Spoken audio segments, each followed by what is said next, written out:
eu escutei como de um lado do meu ouvido alguém gritou: corre, vai morrer.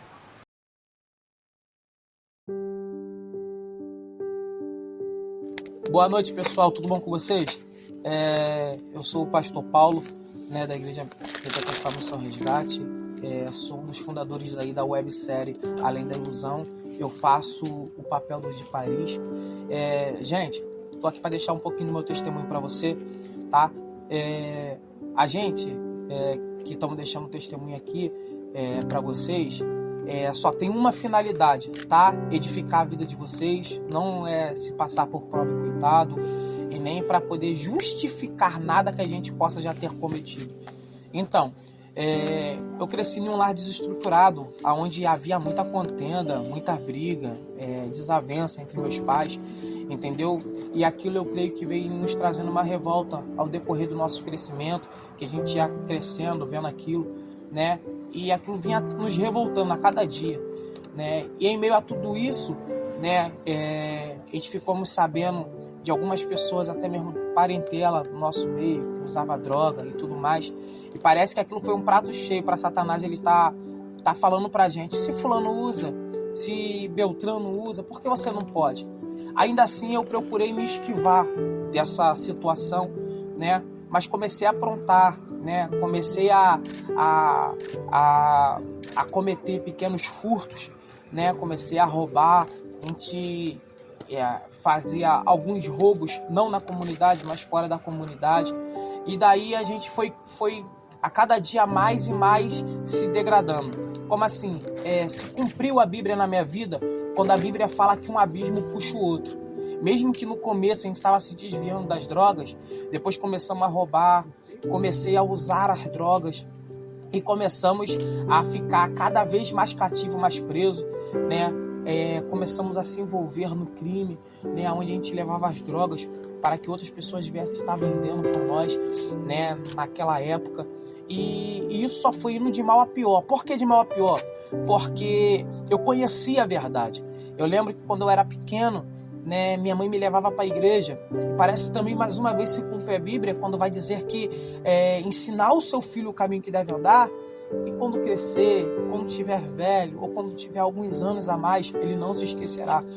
E a gente se envolvendo nas coisas erradas, se afundando nas drogas, também no crime. Graças a Deus eu nunca fui preso, né? Mas a nossa alma parece que ela ia gritando por dentro. Parece que assim que acabava de usar a droga, por exemplo, né, batia aquele vazio dentro de mim, batia aquele vazio, aquela sensação, sabe, que está cometendo alguma coisa de errado, como de repente alguém que está me ouvindo agora passou por esse negócio também. Acabava de usar, enquanto estava entre amigos, caramba, uma alegria, era uma fartura de alegria. Mas quando acabava aquilo, era quando eu botava a cabeça no travesseiro, era quando eu parava para deitar, que não tinha amigo do lado, que eu sentia aquele vazio dentro de mim. Era quando a onda ainda estava no meu corpo, na minha mente, mas quando eu parava para a realidade, eu sabia que eu estava fazendo algo de errado. E naquele momento, a gente, em busca de se refugiar desse sentimento ruim que é o vazio, a gente começamos a usar mais e mais drogas, ao ponto de eu não conseguir mais passar uma noite inteira dormindo sem acordar, no mínimo 2 vezes para poder usar a maconha. E a cada momento, a cada dia, a nossa vida ia se degradando, a gente ia perdendo a essência, se distanciando da família. Por mais que a família não era estruturada, mas parecia que a gente estava se distanciando a cada dia mais e mais. A cada dia mais e mais ficando longe. Por quê? Porque eu tinha vergonha de estar junto com a minha família. Por quê? Porque eu não conseguia ficar sem usar droga, mas também não conseguia chegar perto da minha família drogado. Então aquilo foi me fazendo ser uma pessoa meio que isolada.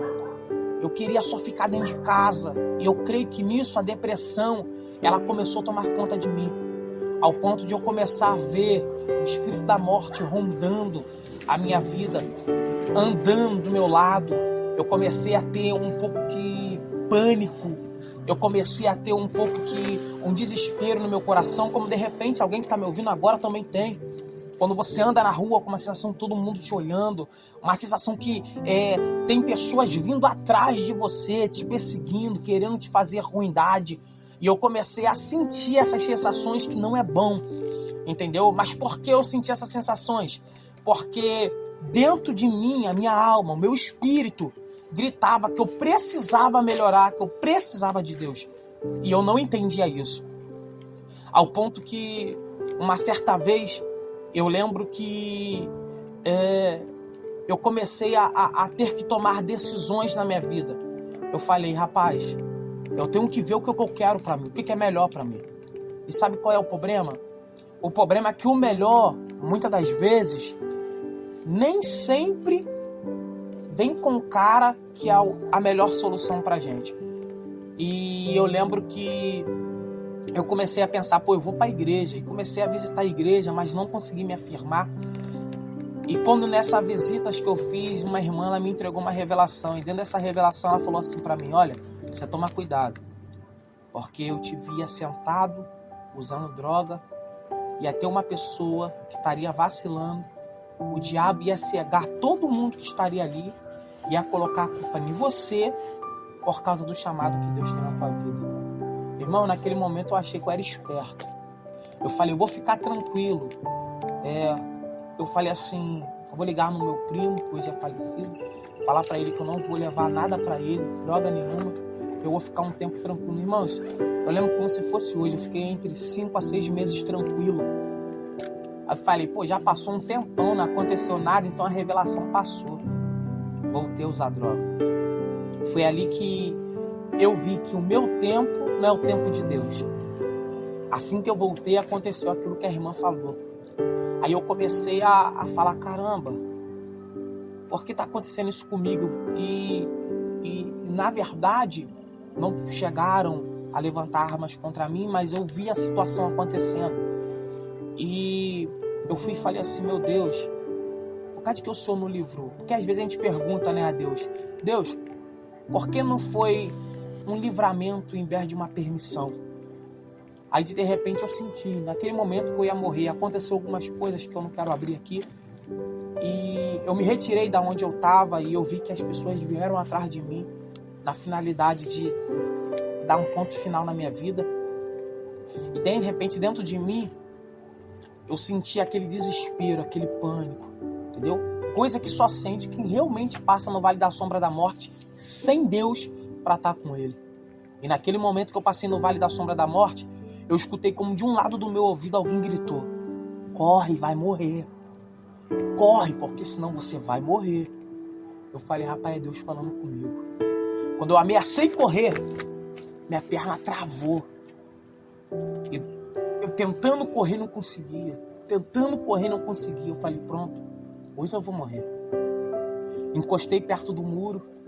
Falei, vou pular o muro. Quando eu tentei pular o muro, também não consegui. E toda hora aquela voz gritando, corre, que você vai morrer. E quando aquele desespero tomou conta de mim, uma voz mais grossa, ela bradou e falou assim, calma, porque eu sou contigo. Só que o ser humano sem Deus e sem discernimento é complicado. Eu comecei a pensar, rapaz, essa voz que está mandando eu correr é Deus. E a voz está falando, calma que eu sou contigo, quer que eu paro, não pense em correr, para que eu dê um mole para eu ser morto, inocente ainda. Dito e feito, a voz continuou falando para mim, calma que eu sou contigo. E eu tentando correr, e falava de novo, calma. Eu lembro que falou isso umas 4 vezes. Calma que eu sou contigo. E quando eu vi que não dava para correr, porque o corpo paralisou, mesmo que eu estava andando, eu falei assim, eu vou confiar. Foi a hora que eu respirei fundo e falei assim, então, Senhor, na tua mão entrego a minha vida. Eu relaxei o corpo e desacelerei meu passo. Foi a hora que quem queria fazer mal a mim falou assim, não é ele não, vambora. Aí foi-se embora. E ali eu entendi que Deus estava dizendo, calma que eu sou contigo, porque Ele estava cuidando de mim. O que eu quero dizer para você, às vezes no momento do desespero é difícil enxergar a Deus. Às vezes, no momento do aperto, é difícil enxergar a Deus. Só que quando você tem uma promessa de Deus, Ele está guardando você. E eu não quero dizer isso para que você fique em pecado, dizendo que não, eu vou viver porque eu tenho promessa, quem tem promessa não morre. Não. Porque eu consigo entender que quem tem promessa não morre quando escuta a voz de Deus. Agora, eu posso ter promessa, mas se eu não quiser nada com Deus, infelizmente, o que vai sobrar para mim é o fim trágico, que é para muitos outros que morreram sem Deus. Então, o que eu quero deixar nesse pequeno testemunho aqui para você é: busque a Deus enquanto você pode achar. Porque depois que eu passei isso, eu falei, agora eu entendo que não é uma pistola que pode me guardar. Se eu tivesse uma pistola naquele momento que aquilo estava acontecendo, não poderia ter me guardado. Se eu tivesse um fuzil naquela hora, não poderia ter me guardado. Eu não tinha nada disso. Mas por obedecer à voz do Senhor, eu fiquei guardado debaixo do esconderijo do Altíssimo. E até hoje estamos debaixo dele. E dali eu comecei a caminhar. Mesmo usando droga. Eu fiquei aí uns meses indo para a igreja usando droga. Antes de ir para a igreja, fumava maconha, tacava colírio nos olhos e ia para a igreja. Não estou te induzindo a fazer isso. Mas eu estou dizendo isso porque eu não conseguia parar sozinho. Voltava para casa, sabia que eu ia usar droga. Mas eu continuava indo para a igreja. E em meio a essas idas para a igreja usando droga, algumas pessoas que andavam comigo, usavam droga comigo, eles falaram assim: você está brincando com Deus, cara. Você está indo para a igreja e usando droga, você está brincando com Deus. E eu pude contemplar, irmãos, que Satanás, ele usa até mesmo aqueles que andavam contigo para você desistir do propósito que Deus tem para a tua vida. Eu pude contemplar que naquele momento Satanás estava usando a boca daquele homem, porque naquele momento eu falei para ele, me enchi de autoridade, falei para ele: rapaz, eu só estou indo para a igreja ainda usando droga porque ainda eu não consegui largar ela, mas sei que eu indo para a igreja Deus vai me libertar. Dito e feito, Deus me libertou. Só que ainda não parou por aí. Depois que eu aceitei Jesus, graças a Deus eu nunca mais larguei ele. E ele não me largou, que é o mais importante. As rapaziadas ainda iam no meu portão me chamar para usar droga. Queria usar droga na minha casa e no começo eu deixava, porque eu ficava meio tímido. Como é que eu vou falar pro cara que cansou de usar droga no meu quintal que não pode agora? Só que depois de um tempo também me enchi de coragem. Falei: agora se você quiser usar droga, você pode até usar, eu paro até do teu lado. Só que você vai usar do portão para fora. Do portão para fora ele continuou usando droga. E eu comecei a me encher de Deus. Quando eu me enchi de Deus, de fato, eu olhei para ele e falei assim: olha agora, se você quiser usar droga, você vai até usar. E eu vou estar do teu lado quando você estiver usando droga. Só que enquanto você usa droga, a partir de hoje, eu vou pregar para você. E eu lembro como se fosse hoje, a gente fez uma fogueira na frente da minha casa e a fogueira queimando, só eu e mais o rapaz. E ele com um cigarro de maconha e eu já tinha me enchido de autoridade. E ele tentou acender, eu lembro disso como se fosse hoje, a maconha. E eu pregando para ele, a mensagem é do rico e do Lázaro. Existe céu e inferno. E o destino da viagem, quem vai escolher vai ser você. E quando eu falei isso para ele, ele tentava acender a maconha e não conseguia. E quando ele conseguiu acender, ele falou: rapaz, a vontade de fumar até passou. E não ficou só nisso, a gente foi pregando para ele. E de repentemente, essa foi a última vez que ele foi me procurar na minha casa para usar droga perto de mim. Porque eu comecei a investir no reino dos céus, pregando a mensagem de salvação para a vida dele. O que eu quero deixar aqui para você: Deus tem uma obra grande na tua vida. Isso aqui é um pequeno testemunho só. A gente depois vai fazer um negócio mais para essa área do testemunho, mas é um pequeno testemunho só para você entender mais ou menos o que a gente passamos. A gente não estamos aqui apenas fazendo uma filmagem para vocês sem ter um testemunho de vida, sem ter passado por algo. A gente não somos aquelas pessoas emocionadas que vamos fazer um monte de vídeo, né, sem nunca ter morado dentro de uma comunidade. Não. A gente temos testemunho de vida para dizer para vocês. E aqui, eu quero dizer para você hoje, aqui, nesse lugar, seja onde você estiver me ouvindo, Deus tem muito para realizar na tua vida. Deus tem muito para fazer na tua vida. Assim como o meu testemunho, outros testemunhos vocês verão nesse canal, todos, para poder ter a sua vida transformada, tiveram que tomar uma decisão. Tiveram que tomar uma atitude. E a palavra de hoje para você é: desperta tu que dorme. Tome uma atitude. Não se deixe ser levado pela voz do opressor que diz que você não vai conseguir. Porque em meio às madrugadas de droga, de bebida e prostituição, quando eu estava sozinho, que demônios se manifestavam, se materializavam, acredite se quiser. Se você crê no mundo espiritual, você vai crer nisso. Se materializavam do meu lado, no meu quarto, sentavam na minha cama. Eles também tentavam me oprimir para mim não querer Bíblia, para mim não querer Deus, não querer salvação. Só que eu consegui romper essa barreira, porque eu acreditei em Cristo Jesus e na salvação que só Ele tem para me dar. Então o que eu tenho para te dizer hoje é isso. Deus tem uma obra para fazer na tua vida. Basta você tomar uma decisão.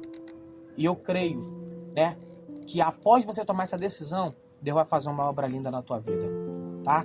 É o que eu tenho para dizer para você aqui hoje. Se você gostou aí desse estilo de vídeo, você curte, compartilha. Por favor, se inscreva no nosso canal, envia para outras pessoas. Nossos vídeos aqui não é o intuito de fazer apologia. Nós não estamos aqui pregando religião, nós estamos pregando Cristo, salvação, tá? Não estamos aqui para levantar bandeiras de facções. A gente estamos aqui para dizer que Deus pode mudar a sua vida. O mundo espiritual existe. Crendo ou não você, o mundo espiritual existe. E da mesma forma que os anjos do Senhor, eles trabalham para que você tenha salvação, Satanás e os anjos maléficos, caídos, derrotados, eles lutam para te trazer a condenação. Que Deus abençoe a sua vida, em nome de Jesus.